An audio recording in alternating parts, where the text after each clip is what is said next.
Welcome, ladies and gentlemen. Your host, Raven, here, bringing you some more Darkest Dungeon action. This time, we got the Crimson Court DLC. I purchased it a while back, and I love the new character, the Flagellant that it came with. I like the new enemies.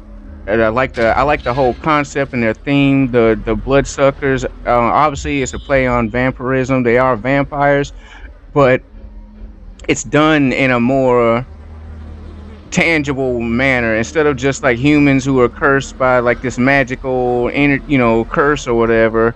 It's actually these giant insect things, and if you notice, each one takes the form of a different type of insect that sucks blood in real life. There's fleas, there's ticks, there's mosquitoes, there's lice, there's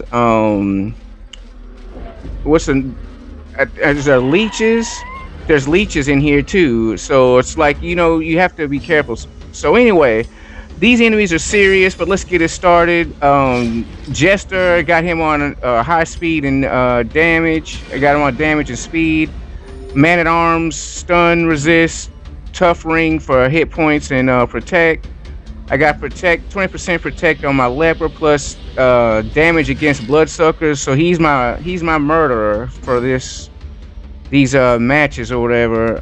This is my favorite team. Out of all the teams I've tried, different combinations of characters with their strengths and abilities, I always love this team the best. I don't know why. Leper, Man at Arms, Jester, and Vestal.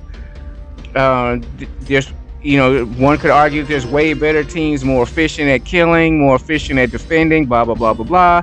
And that's fine, but this is the one I like. And when you play Darkest Dungeon, I think that's what everyone should do. Not get, sometimes there's certain situations where, yeah, you do need specific characters, they're more like, to succeed, as in, like, you need long range characters for a certain boss, blah, blah, blah, blah.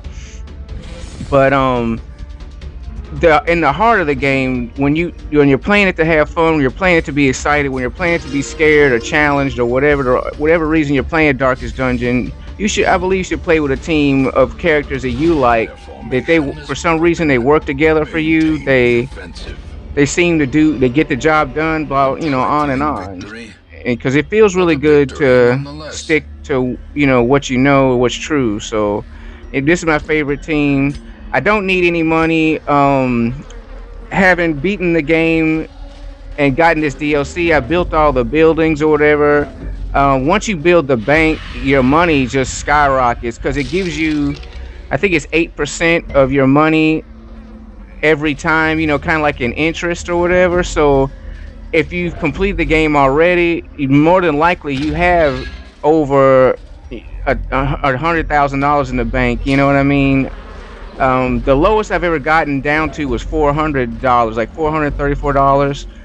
And the highest so far, I think I'm at $4.5 million or whatever. And that's not even collecting any treasure. That's just, every time you complete a mission, you get that interest, that percentage of your already, of your earnings or whatever. So it just keeps stacking up. So don't need money. I focus now on just keeping supplies for the journey, keeping everybody patched up, because supplies are necessary, and that's going to be a big part of this fight.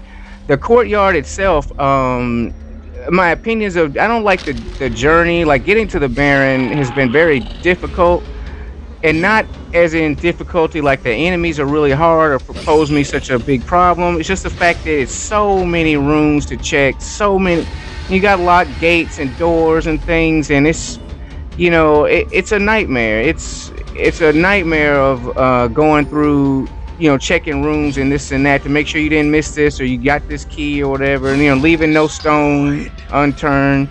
It can be very tedious, and I found the journey to the Baron to be very tedious. And when I started recording this, I wasn't even sure if I was doubting myself, should I even record, because like every time I tried to record in the past, it's like I'd go through 50 rooms and not find the Baron. So it's like it would just be an hour or 2 hours of me just killing off the enemies of the courtyard, like the guys I'm dealing with now, you know, and it's just that's really boring, you know. Darkest Dungeon, it's more of a strategic game, it's more intellectual, it's not so much as an explosive on-screen action. Or is it merely So out, you know, 30 minutes is enough, you know, you know, in my opinion. But you know, an hour, 2 hours of just solid trudging through hallways and fighting things is unbelievable. So anyway, we're getting close. But you know, sooner or later, if you're methodical and patient, you will uncover all the rooms. This is the final room, and lo and behold, I want to buff my party as we go through with little buffs I do have or whatever. Well, no, this isn't the last room. This is the gate to the last room. And I thought it was the last room, but it isn't. And see, I buffed my team, but you know, I still got one more room to go. And the holy water wears off when you march. So anyway, that was a mistake on this part. But this is the final room. This door right here, it has a Baron in it. And as you can see, I'm checking my buffs because it's like, dang it, I lost the things I just gave them, you know, and I don't have enough to I only have 2 potions left, so I put it on those 2 because they get the man-at-arms and the cleric take a lot of punishment. Reality remains unabated even now. So anyway, the Baron starts off, he uses this technique called the show or whatever, and it's like he hides within these egg sacs, and you know, you don't know what's underneath each sack, you know. And me, I've never fought the Baron before. I didn't look up any strategy guides. This whole fight is completely new to me, so it's, you know, that was a bogus when it revealed a mosquito, and me, out of just fear, I was like, you know what, I'm not even gonna let this thing get a turn. So I sent my leopard to take care of that. And you know, just every time you get into a boss fight in Darkest Dungeon, especially if it's a new one, it's just like, what, you know, you can get lost in thinking of what do I do, you know, what's next, what's going to happen next. So anyway, strike the 3rd sack, no go, it's a no go. We do not have bingo.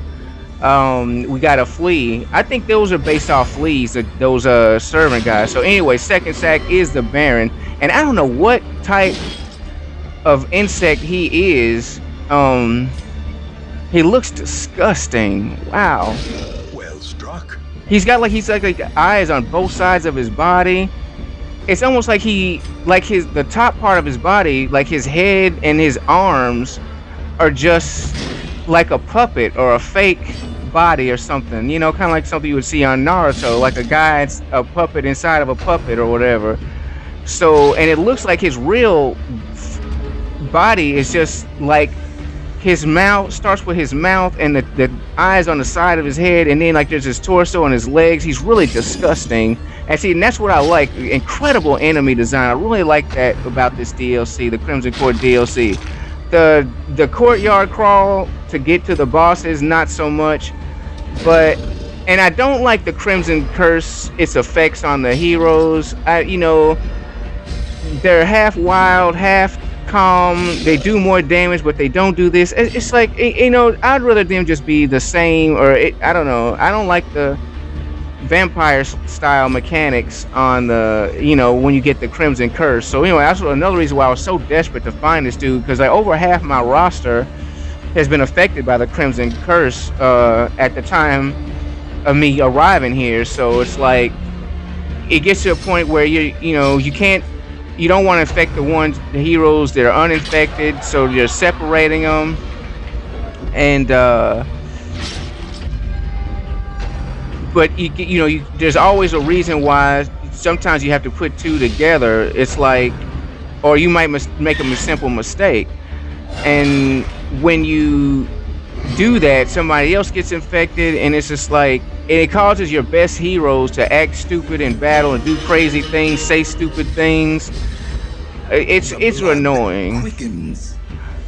So anyway, we got a couple of whippings from the Baron. He's back with part 2 of the act, and once again, you do not know where he is when he goes in there. It's possible to just attack, you know, the same one you saw where he was, you know, what position you saw him in. before. I mean, I don't know the mechanics about his hiding technique, so maybe there is a strategy to it, but you know, and maybe there's not. Maybe it's completely random where he is. But if you reveal 3, obviously he's in the last one, so there's always, you know, trial and error or whatever. But anyway, the trick to this though is the fact that every time you reveal a sack and it's not the Baron, you leave yourself open to petty attacks and damage and crits and status ailments from his helpers. So I highly recommend. I mean, this is my first. I mean, I've never fought him before, but I kind of picked up right away that you shouldn't try to just unleash all the sacks at once in an attempt to find the Baron. You should, because then you could be overwhelmed by the regular enemies, and then he's still hidden. So that cloud freezer is insane. Like, it seems like at first when you look at it, it's like, okay, it does few damage, it's an AoE, it doesn't seem like much, but when you're low on health or the battle is dragged on, that thing becomes extremely dangerous, as you'll see in this fight. So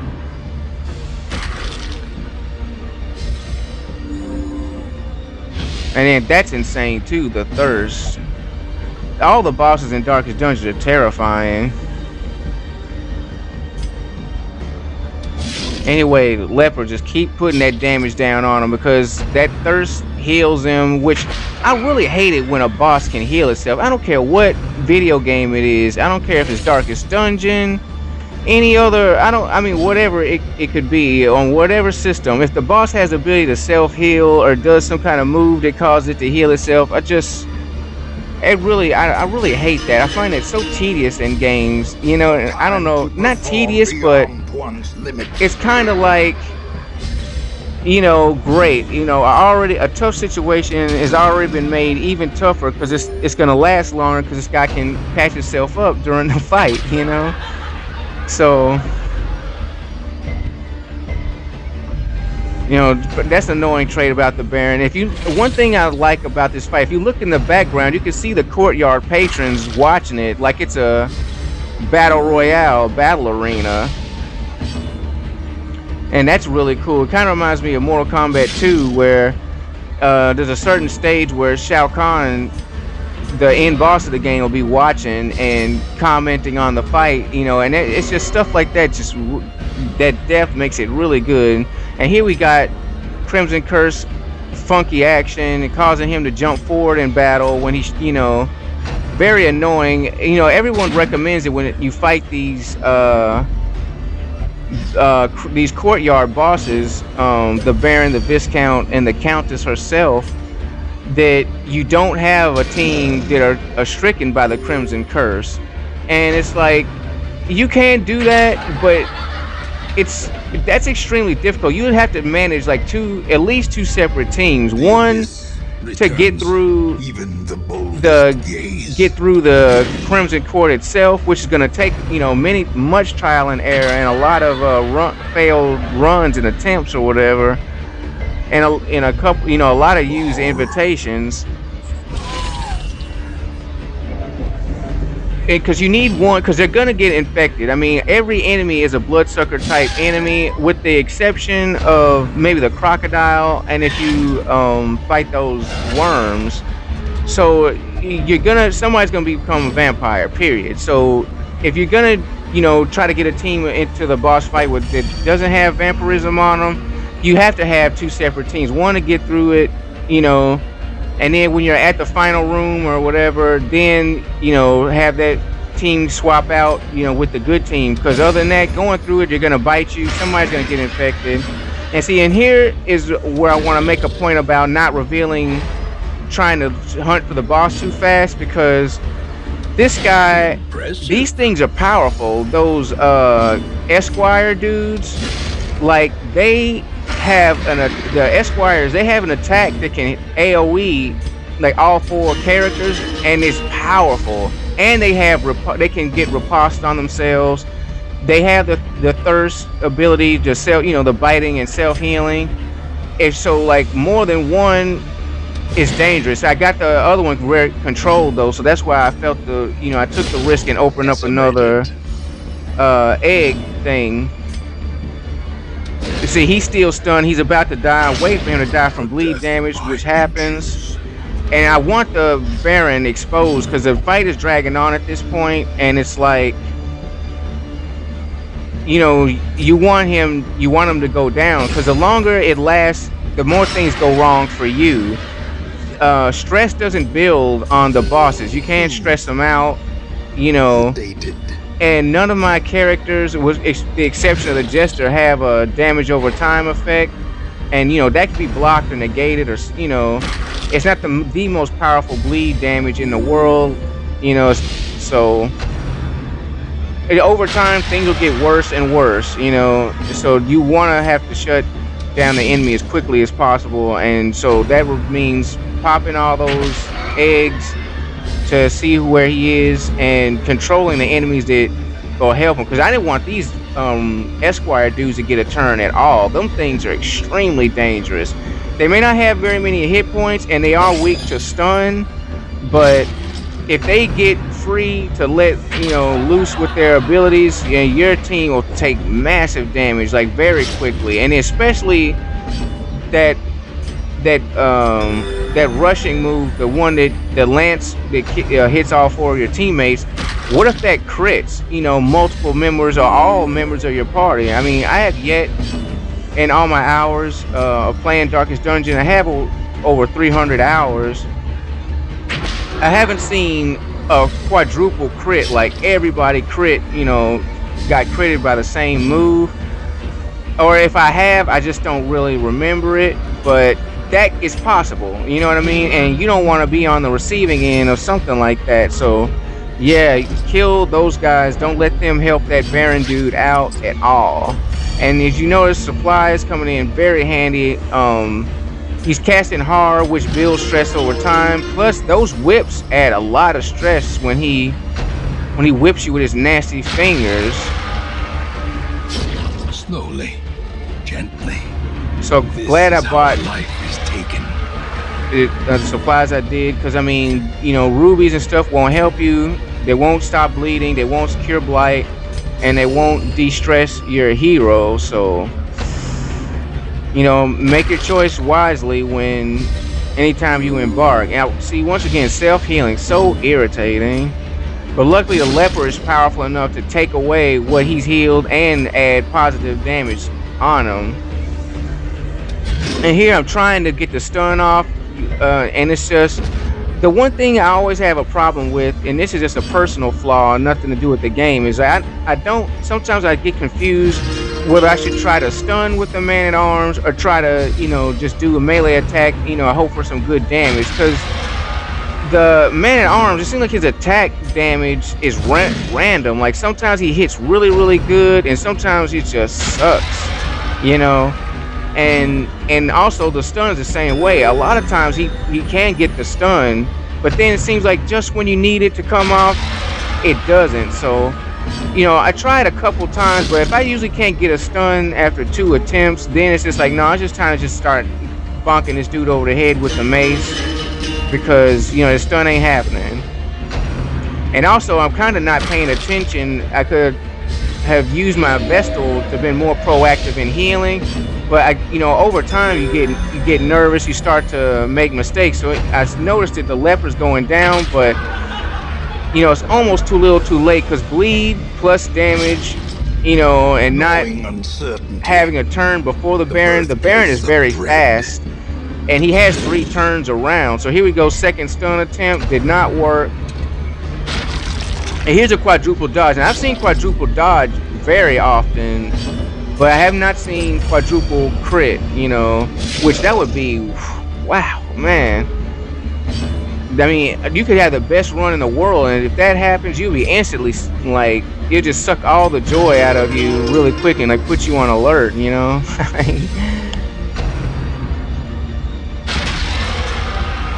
And here we go with that crowd please. As you can see, it's slowly wearing down all my heroes, and the leper the most because he's down.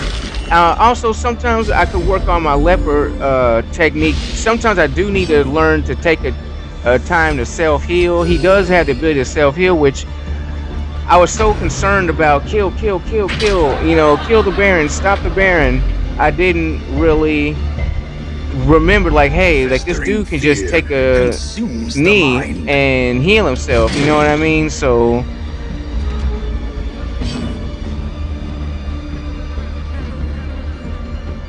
there's something I got. You know, there's always a way to improve yourself, and that's one of the reasons why I like Darkest Dungeon. It's like the characters are simple. Most of them I'll say were simple to learn. You know, this does this to this guy. This does extra damage if this guy is like this or whatever. And see, we got a crit from the Man-at-Arms. See, sometimes he does good, but other Such times a terrible assault cannot be left he unanswered. doesn't. Death's Door on the leper. I was thinking, oh my gosh, he might die because he's on bleed, and then his resolve is tested. Like, they can act funny and pass their turns or something, you know, and that can, you know, not healing the bleed damage or something like that. That can kill you. But luckily, I was hoping my vessel would go before him, but It will wait. you never know. But she was faster. Usually she is faster, so crit heal, outstanding. I was like, oh wow, really kept him from dying. And now that he's not on Death's Door, keep putting damage on the Baron. He's really low now, so like, don't give up. And now it's time to really start killing, you know. I was hoping the Jester would kill him. The Jester is dangerous, especially if you got high crit on your Jester.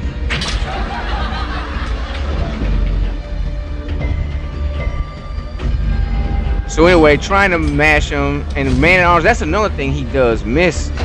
You know, it's just sometimes he just doesn't come through. So he's definitely for defense. Set the stage And for then heroism. she's got the next turn. I'm Or thinking cowardice. she can kill this guy, but you know, whenever they get a problem, they might act Is not funny. So anyway, the game achievement is unlocked. My French has slipped, Be wary. so I do not know what that says. Triumphant pride But, precipitates a dizzying fall. Have a friend who knows. I guess I'll ask them. So anyway, there's the Baron. It took, this video is like 20 odd minutes long, but it took hours or whatever to get to this dude. Hours of trial and error, hours of hunting and searching. So anyway, let's see what we got our rewards from it. Let's, you know, see what the outcome of our journey is.